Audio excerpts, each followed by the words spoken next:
ఈ రోజున మాట్లాడితే గత పాలకులు మళ్ళీ రౌడిజం చేయడానికో గుండాగర్దీ చేయడానికో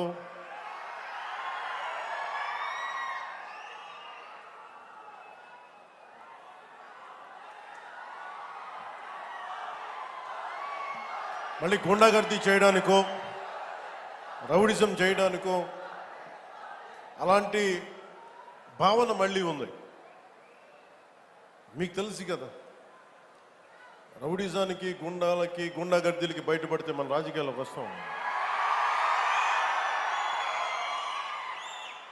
కేసులు పెడతాం, వస్తే 29లో మేము అంతు చూస్తామంటే మీరు రావాలి కదా. మీరు ఎలా వస్తారో మేము చూస్తాం. నాకు వారి మీద, వైసీపీ నాయకుల మీద ఈరోజు చెప్తున్నాను, మొదటి నుంచి చెప్తున్నాను, వ్యక్తిగతంగా నాకు ఎవరి మీద కక్ష ఉండదు.